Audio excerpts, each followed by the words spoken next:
મોરબીના મકનસર ગામ પાસે યુવાને પોતાનું ટ્રેલર ઊભું રાખ્યું હતું અને તેવી જ રીતે અન્ય એક વ્યક્તિએ પોતાનો ટેમ્પો ઊભો રાખ્યો હતો, જેમાંથી ડીઝલની ચોરી કરવામાં આવેલ છે, જેથી કરીને ભોગ બનેલા યુવાનની ફરિયાદ લઈને પોલીસે આરોપીને પકડવા માટે તજવીજ શરૂ કરી છે.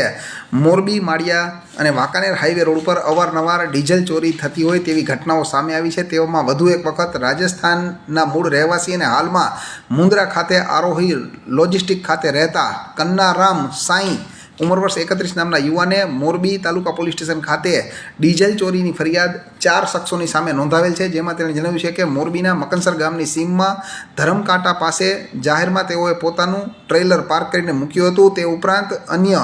દેવસંગભાઈ નામના વ્યક્તિએ પોતાનો આઈસર ટેમ્પો પાર્ક કરીને મૂક્યો હતો, જે બંને વાહનમાંથી બલેનો ગાડીમાં આવેલા અજાણ્યા 4 શખ્સો દ્વારા પાઇપ વડે કેરબામાં ડીઝલ કાઢી લેવામાં આવ્યું છે ને વાહનની ટાંકીમાંથી કુલ મળીને 330 લીટર જેટલું ડીઝલ કાઢવામાં આવ્યું હોય. કુલ મળીને 29,700 રૂપિયાની કિંમતના ડીઝલની ચોરી થઈ હોવા અંગેની ભોગ બનેલા યુવાને ફરિયાદ નોંધાવેલ છે, જેના આધારે પોલીસે ગુનો નોંધી આરોપીઓને પકડવા માટે તજવીજ શરૂ કરેલ છે અને આરોપીઓ પોલીસની હાથ વેતમાં હોવાનું સૂત્રો પાસેથી જાણવા મળી રહ્યું છે.